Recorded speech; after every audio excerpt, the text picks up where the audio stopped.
हरे कृष्णा। जगत गुरु श्रील प्रभुपाद की जय, अनंत कोटि वैष्णवों की जय। हम सभी अपने भविष्य को लेकर चिंतित रहते हैं और चिंतित होना भी चाहिए, क्योंकि हमारा भविष्य संपूर्ण रूप से हमारे ही कर्मों पर निर्भर करता है। तो जब हमारे कर्मों का इतना महत्वपूर्ण योगदान है हमारे भविष्य निर्माण में, तो क्यों ना हम कर्म के सिद्धांत को अच्छी तरह भगवान से समझ लें। मैं आप सभी से विनम्र निवेदन करती हूँ कि कृपया आप वीडियो को अंत तक अवश्य देखिए।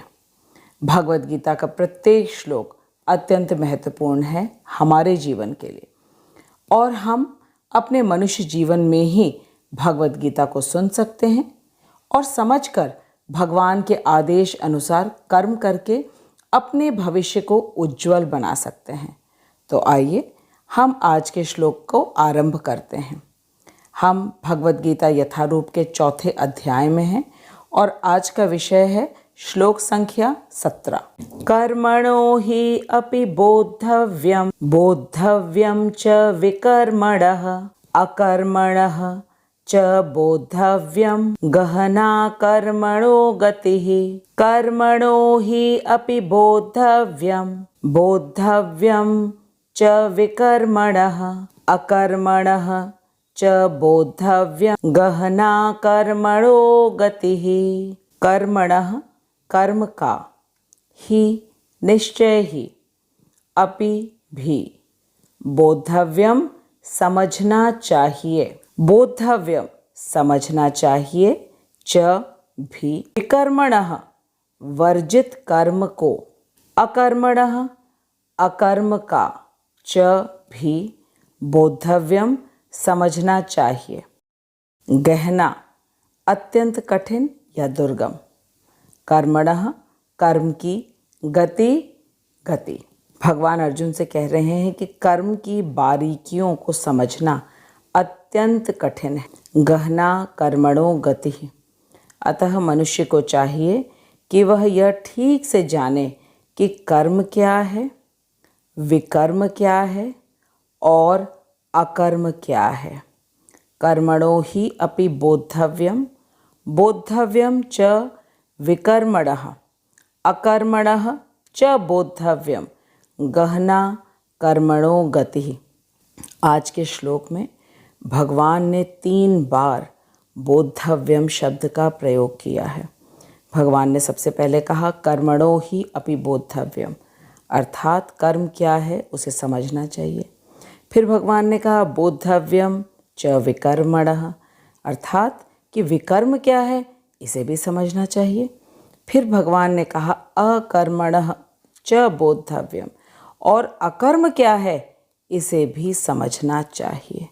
तो आज बहुत ध्यानपूर्वक सबसे पहले हम श्रीला प्रभुपाद के तात्पर्य को पढ़ते हैं और फिर श्रीला प्रभुपाद से हम आज के श्लोक को अच्छी तरह समझते हैं। जगत गुरु श्रीला प्रभुपाद की जय, अनंत कोटि वैष्णवों की जय। श्रीला प्रभुपाद कह रहे हैं कि यदि कोई सचमुच ही भव बंधन से मुक्ति चाहता है तो उसे कर्म, अकर्म तथा विकर्म के अंतर को समझना होगा। कर्म, अकर्म तथा विकर्म के विश्लेषण की आवश्यकता है, क्योंकि यह अत्यंत गहन विषय है। प्रभुपाद कह रहे हैं कि भगवान स्वयं कह रहे हैं गहना कर्मणो गति, कि यह अत्यंत गहन विषय है। इसलिए कर्म, अकर्म और विकर्म के विश्लेषण की आवश्यकता है। कृष्ण भावनामृत को तथा गुणों के अनुसार कर्म को समझने के लिए परमेश्वर के साथ अपना संबंध जानना होगा।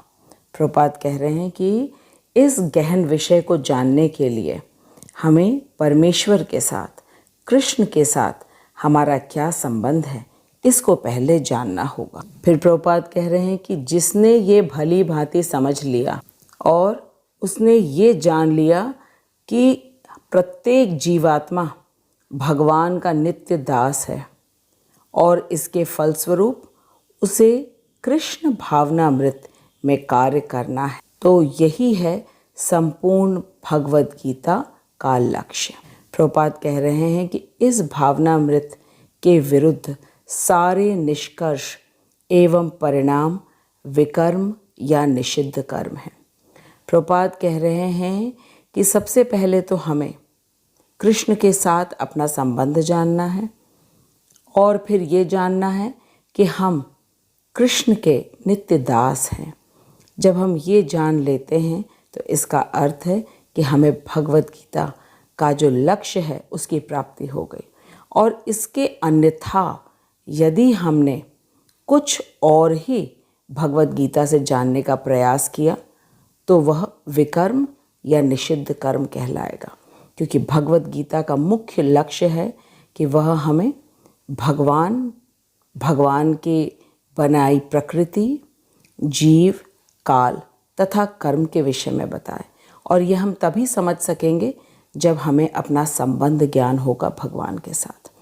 और इसे समझने के लिए मनुष्य को कृष्ण भावनामृत के अधिकारियों की संगति करनी होती है और उनसे रहस्य को समझना होता है। ये विषय इतना सरल नहीं है कि हम अपने आप समझ जाएं।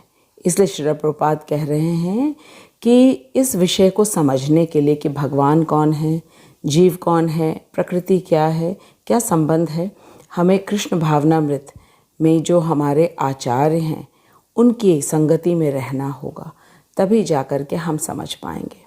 और यह साक्षात भगवान से समझने के समान है, क्योंकि गुरु और भगवान में कोई भेद नहीं होता। और इसके अन्यथा बुद्धिमान से बुद्धिमान मनुष्य भी मोहग्रस्त हो जाएगा। ये तो भगवान ने पहले ही बता दिया है कि कर्म के सिद्धांत को समझना बुद्धिमान व्यक्ति के बुद्धि से परे है। तो आइए अब हम श्रील प्रभुपाद से और अच्छी तरह समझते हैं। श्रील प्रभुपाद हमसे कह रहे हैं कि भगवान ने पिछले श्लोक में कहा था, किम कर्म किम अकर्मेति कवयोप्यत्र मोहिताः तत्ते कर्म प्रवक्ष्यामि यज्ञात्वा मोक्षसे अशुभात्। अर्थात बुद्धिमान से बुद्धिमान व्यक्ति भी कर्म के सिद्धांत को समझने में असमर्थ हो जाता है, या ये कहें कि वह मोहित हो जाता है, क्योंकि यह विषय बहुत ही गंभीर है। इसके लिए भगवान स्वयं ही कह रहे हैं कि यह विषय गहन है। गहना कर्मणो गति। गहन का अर्थ है अत्यंत कठिन या दुर्गम। लेकिन जब भगवान हमें स्वयं समझा रहे हैं और श्रील प्रभुपाद हमें भगवान के प्रत्येक शब्द को इतने सरल शब्दों में उदाहरण के साथ समझा रहे हैं, तो कर्म का सिद्धांत हमारे लिए दुर्गम नहीं बल्कि ये हुआ सुगम। लेकिन हाँ, हमें अपने पूर्ण श्रद्धा से भगवान की बात को समझने का प्रयास करना है और उसे कार्य में भी परिवर्तित करना है। प्रायः हम सभी भगवान को पूरे दिल से मानते हैं, भगवान के सामने सिर झुकाते हैं, प्रणाम करते हैं, लेकिन जहाँ कहना मानने की बात आती है वहीं हम ढीले पड़ जाते हैं। ज़रा सोचिए कि आपके घर में आप प्रतिदिन घर से निकलने से पूर्व अपने माता पिता को चरण स्पर्श अवश्य करते हों, लेकिन यदि पिताजी या माताजी ने कुछ आपसे कहा वह आप नहीं मानते, तो क्या ये सच्ची श्रद्धा है माता पिता के प्रति? ठीक इसी तरह जब हम भगवान को प्रणाम करते हैं, ढेर सारे व्रत का पालन भी करते हैं, लेकिन यदि भगवत गीता को हम गुरु परंपरा से ना पढ़ें और अपने मनमाने ढंग से अपने काम करें, तो ये भगवान के प्रति सम्मान नहीं है। हमें ये सोचने की आवश्यकता है कि आखिर भगवान ने भगवत गीता को क्यों दिया और भला उन्हें क्या लाभ होगा यदि हम भगवत गीता को पढ़ें और समझें। भगवान तो भगवान ही रहेंगे, लेकिन यदि हमने भगवत गीता ठीक से गुरु परंपरा से नहीं पढ़ी तो हम भविष्य में मनुष्य योनि में नहीं जाएंगे, फिर पशु या वृक्ष बनेंगे। ये हमें अभी तो नहीं मालूम है, लेकिन ये तो निश्चित है कि हम कुछ तो अवश्य ही बनेंगे भविष्य में। भगवान ने भगवत गीता के दूसरे अध्याय के श्लोक संख्या 13 में कहा है, देहिनो अस्मिन् यथा देहे कौमारम यौवनम जरा तथा देहांतरः प्राप्तिः धीरस्तत्र न मुह्यते।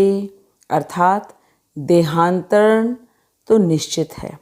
इसका अर्थ ये हुआ कि इस देह की समाप्ति के बाद हमें अगला देह अवश्य मिलेगा और वो देह हमारे इस जीवन के कर्मों के अनुसार मिलेगा। इसलिए भगवान हमें बता रहे हैं कि कर्म क्या है, विकर्म क्या है और अकर्म क्या है। इसे बहुत ध्यान से समझो, क्योंकि ये विषय अत्यंत गहन है, अत्यंत गंभीर है। श्रील प्रभुपाद ने हमें पहले ही बता दिया है कि भगवत गीता में 5 विषय हैं। पहला विषय है ईश्वर, दूसरा विषय है प्रकृति, तीसरा है जीव, चौथा है काल तथा 5वां है कर्म। इनमें जो पहले के 4 विषय हैं वो प्रश्न पत्र के अनिवार्य प्रश्नों के समान है, जिसे हम बदल नहीं सकते। लेकिन कर्म पर हमारा अधिकार है, उसे हम बदल सकते हैं। इसलिए कृष्ण हमें बता रहे हैं कि कर्म कितने प्रकार के होते हैं और किस प्रकार के कर्म से हम भविष्य में किस शरीर की प्राप्ति करेंगे। और भगवान हमें इसलिए ये कह रहे हैं क्योंकि वे हमारे माता पिता दोनों ही हैं, और वो भी नित्य माता पिता। तो उन्हें तो हमारे भविष्य की चिंता अवश्य होगी, और इसलिए भगवान अर्जुन के माध्यम से हम सब से बात कर रहे हैं और बता रहे हैं कि हमें क्या करना चाहिए और क्या नहीं करना चाहिए। श्रील प्रभुपाद हमें बता रहे हैं कि कर्म वह है जो हमें शास्त्रों में बताया गया है। जब हम शास्त्र के अनुसार अपने स्वधर्म को करते हैं उसे कर्म कहते हैं, और जब हम शास्त्र में जो निषेध किया गया है उसे करते हैं तो वह है विकर्म। और जब हम प्रत्येक कार्य को एकमात्र सिर्फ और सिर्फ कृष्ण की ही प्रसन्नता के लिए करते हैं तो वो हुआ अकर्म। अब हम क्रम से कर्म, विकर्म तथा अकर्म को ध्यानपूर्वक समझते। श्रील प्रभुपाद हमारे ब्रह्म गौड़ीय संप्रदाय के गुरु परंपरा के 32वें नंबर के गुरु हैं। श्रील प्रभुपाद हमें बता रहे हैं कि भगवान ने सृष्टि में जो वर्ण आश्रम धर्म बनाया है वह मनुष्यों के क्रमिक विकास के लिए है, क्योंकि हम सभी वर्तमान में बद्ध अवस्था में हैं। हम सोचते हैं कि हम स्वतंत्र हैं, लेकिन हम पूर्ण रूप से प्रकृति के तीनों गुणों में बंधे हुए हैं। हम काल से बंधे हुए हैं। हम में से कोई भी बीमारी, बुढ़ापा नहीं चाहता, लेकिन हम उन्हें रोक नहीं सकते। वैज्ञानिक कितने ही नए नए उपचार ले आए, लेकिन बीमारी और बुढ़ापा को नहीं रोक सकते। इसी को कहते हैं कि हम स्वतंत्र नहीं हैं, हम अधीन हैं प्रकृति के गुणों पर और काल पर, और दुख भोग रहे हैं। और बीच बीच में थोड़े सुख की झलक आ जाए तो हम समझते हैं कि हम सुखी हैं। श्रील प्रभुपाद कह रहे हैं कि भगवान ने जो वर्णाश्रम बनाया है वह जन्म के आधार पर नहीं, बल्कि गुण और कर्म के आधार पर बनाया है। भगवत गीता के 4थे अध्याय के श्लोक संख्या 13 में भगवान बता रहे हैं, चातुर्वर्ण्यम मया सृष्टिम गुण कर्म विभागशः तस्य कर्तारम अपि माम विद्य अकर्तारम अव्ययम। श्रील प्रभुपाद कह रहे हैं कि भगवान ने चारों वर्गों को गुण एवं कर्म के अनुसार बनाया है, और फिर से एक अवसर दिया है हम सभी को, ताकि हम अपने कर्मों को भगवान के दिए गए शास्त्रों के अनुसार कर सकें और मोक्ष को प्राप्त कर सकें और अपने शुद्ध स्वरूप में स्थित हो सकें। हमारा शुद्ध स्वरूप है कि हम नित्य कृष्ण दास हैं और हमारा नित्य निवास स्थान है गोलोक वृंदावन धाम, जहाँ प्रत्येक व्यक्ति प्रेम से कृष्ण की सेवा कर रहा है, कृष्ण की प्रसन्नता के लिए, और इस प्रकार वह भी आनंद प्राप्त कर रहा है। क्योंकि जब कृष्ण प्रसन्न और संतुष्ट हों तो हम उनके अंश होने के नाते स्वतः ही आनंद से भर जाएंगे। जैसे पेड़ के जड़ में जल डालने से पूरा पेड़ हरा भरा हो जाता है। श्रील प्रभुपाद बिल्कुल स्पष्ट रूप से कह रहे हैं कि वर्णाश्रम में जो 4 वर्ग हैं, जैसे कि ब्राह्मण, क्षत्रिय, वैश्य और शूद्र, ये सभी वास्तव में भगवान के विराट स्वरूप के विभिन्न अंश हैं। ब्राह्मण भगवान का मुख है, क्षत्रिय भगवान के हाथ, वैश्य उदर और शूद्र भगवान के चरण हैं। श्रील प्रभुपाद कहते हैं कि भगवान संपूर्ण हैं और उनके किसी भी अंग में कोई भेद नहीं है। वे आँखों से या पैरों से खा सकते हैं। उनके हर अंग एक समान काम कर सकते हैं। यदि हम उनके चरणों में फूल चढ़ाएं या गले में हार पहनाएं या माथे में फूल सजाएं, सब एक समान हैं और भगवान उन्हें ग्रहण करते हैं। भगवान के प्रत्येक अंग भगवान की संतुष्टि के लिए हैं, ठीक जिस प्रकार हमारे शरीर के समस्त अंग हमारी संतुष्टि के लिए काम करते हैं। प्रभुपाद बता रहे हैं कि ब्राह्मण, जो कि भगवान का मुख है, उसे ब्रह्म का ज्ञान लेना चाहिए और देना चाहिए और अपनी जिह्वा को केवल भगवान की प्रसन्नता के लिए प्रयोग करना चाहिए।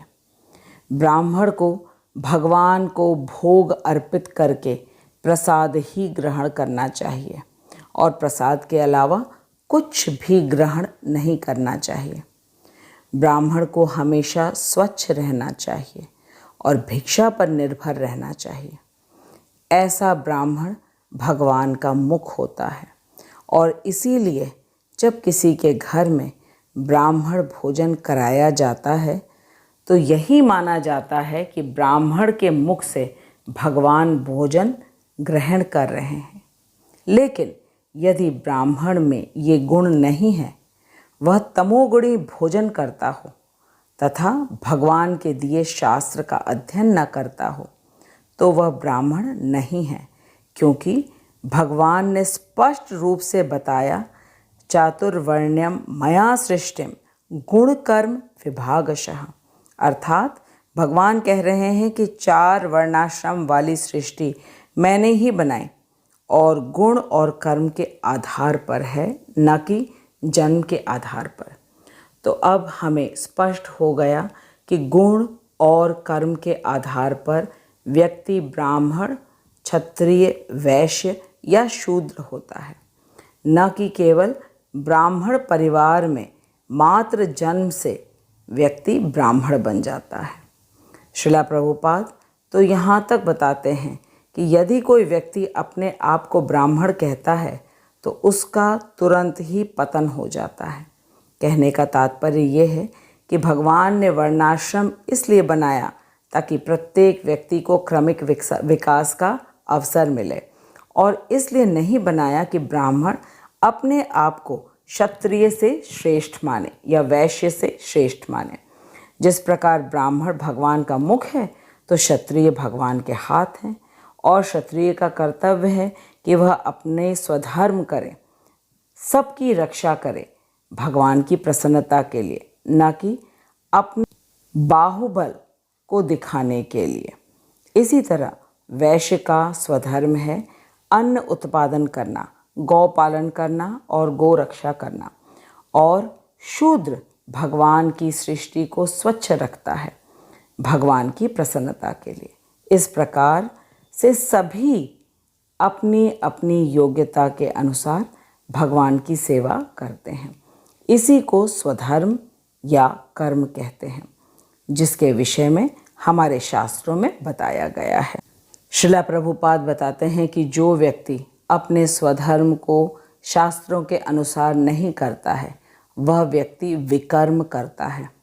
सरल शब्दों में शास्त्रों के आदेश अनुसार कार्य कर्म कहलाता है, और जो कार्य शास्त्र हमें अनुमति नहीं देते, वह कार्य विकर्म कहलाता है।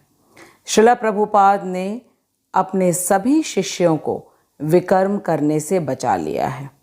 श्रील प्रभुपाद के सभी शिष्य मदिरापान नहीं करते, मांसाहार नहीं करते, जुआ नहीं खेलते तथा अवैध संबंध नहीं रखते। ये प्रभुपाद की अहेतु की कृपा है हम सब पर कि उन्होंने हमें विकर्म करने से बचा लिया। अब हमने कर्म विकर्म को अच्छी तरह समझ लिया। अब आइए हम अकर्म को समझते हैं। प्रभुपाद बता रहे हैं कि अकर्म 2 प्रकार के होते हैं। पहला वह है जब व्यक्ति अपना स्वधर्म छोड़कर दूसरे का स्वधर्म करना चाहता है, जैसे कि अर्जुन करना चाह रहा था। अर्जुन ने कृष्ण से कहा कि वह युद्ध का मैदान छोड़कर हिमालय में जाकर तपस्या करना चाहता है और भिक्षा मांगकर जीवन यापन करना चाहता है। ये हुई पहली श्रेणी का अकर्म, जब व्यक्ति अपना स्वधर्म छोड़कर दूसरों का स्वधर्म करना चाहता है। अब दूसरे प्रकार का अकर्म वो है जब व्यक्ति अपने को कर्ता नहीं मानता और पूर्ण रूप से कृष्ण पर ही आश्रित होकर सब कुछ कृष्ण की ही सेवा के लिए करना चाहता है। ये भी अकर्म है, और ये अकर्म सबसे श्रेष्ठ कर्म है। श्रील प्रभुपाद बताते हैं कि वेदों के अनुसार किया गया सकाम कार्य कर्म होता है, और वेदों में जो कार्य निषेध किया गया है, वह कार्य जब व्यक्ति करता है अपनी इंद्रिय तृप्ति के लिए, तब वह विकर्म होता है। तथा जब प्रत्येक कार्य सिर्फ और सिर्फ एकमात्र कृष्ण की ही प्रसन्नता के लिए किया जाए, और वो भी योग्य गुरु के मार्गदर्शन पर, तब वह अकर्म कहलाता है। श्रील प्रभुपाद बताते हैं कि बंगला भाषा में एक कहावत है, मुची होय शुचि जोदि कृष्ण भजे, शुचि होय मुची जोदि कृष्ण तजे। इसका अर्थ है कि यदि कोई व्यक्ति मोची है अर्थात नीची जाति का है, लेकिन वह यदि पूर्ण भाव से और विश्वास से कृष्ण का भजन करता है, तो वह शुचि बन जाता है। शुचि अर्थात ब्राह्मण। लेकिन यदि कोई ब्राह्मण कृष्ण का भजन नहीं करता, तो वह मुचि अर्थात मोची बन जाता है। इस उदाहरण से यह बिल्कुल स्पष्ट हो गया कि हम कर्म और गुण से ब्राह्मण, क्षत्रिय, वैश्य या शूद्र बनते हैं, और हम अपने कर्मों को बदलकर अगले जीवन में उच्च कुल में भी जन्म ले सकते हैं। भगवान द्वारा वर्णाश्रम धर्म की सृष्टि इसीलिए की गई है ताकि हमें एक अवसर मिले उन्नति करने के लिए। और यही कारण है कि भगवान हमें बता रहे हैं कि कर्म को अच्छी तरह समझो कि कर्म क्या है, विकर्म क्या है और अकर्म क्या है। भगवान स्वयं कह रहे हैं कि इसको समझना अत्यंत कठिन विषय है, और ये तभी समझ आएगा जब हम योग्य गुरु से समझेंगे, जो गुरु परंपरा में हों, जैसे कि हमारे प्यारे गुरु श्रील प्रभुपाद, जिनकी भगवद गीता को पूरे विश्व के बुद्धिजीवियों ने यथारूप के रूप में स्वीकार किया है। श्रील प्रभुपाद हमें समझा रहे हैं कि हमारा भविष्य हमारे अपने कर्मों पर निर्भर करता है। जो व्यक्ति वेदों के अनुसार कर्म करते हैं और इंद्रिय तृप्ति उनका लक्ष्य होता है, उन्हें मध्यम लोक मिलता है। तथा जो व्यक्ति शास्त्रों में जो निषिद्ध कर्म बताए गए हैं, निषिद्ध कर्म का अर्थ है कि जो कार्य करने के लिए मना किया गया है वे हैं निषिद्ध कर्म। तो जो शास्त्रों में निषिद्ध कर्म बताए गए हैं, जब व्यक्ति उन्हें करता है तो वह नीचे के लोकों में जाता है या पशु योनि में भी जन्म ले सकता है। लेकिन जो सिर्फ कृष्ण की ही प्रसन्नता और संतुष्टि के लिए कार्य करता है, वह निश्चित रूप से भगवान के घर जाता है, गोलोक वृंदावन धाम, जहाँ से वह कभी नहीं लौटता इस नश्वर जगत में। यत गत्वा न निवर्तन्ते। तो हमने देखा कि भगवान ने अत्यंत कृपावश, प्रेमवश हमें कर्म, विकर्म तथा अकर्म के विषय में बता दिया और श्रीला प्रभुपाद ने हमें विस्तार से समझा दिया। अब हमारी बारी है कि हम क्या करना चाहते हैं, कर्म, विकर्म या अकर्म। हम जो करेंगे वह हमारे भविष्य के लिए निर्धारित होगा। भगवान अगले श्लोक में भी कर्म और अकर्म के विषय में अर्जुन को समझाएंगे, क्योंकि इस विषय को समझना इतना सरल नहीं है। मैं श्रीला प्रभुपाद और अपने शिक्षा गुरु हिज ग्रेस हरि मोहन प्रभु जी को दंडवत प्रणाम करती हूँ, जिनकी अहेतु की कृपा से हम भगवद गीता के गुह्य ज्ञान को सरलता से समझ पा रहे हैं। हम श्लोक संख्या 18 के साथ अगले सप्ताह में अब मिलेंगे। तब तक आप हरे कृष्ण महामंत्र का जप करिए, भगवद गीता को पढ़िए और सदा आनंद में रहिए।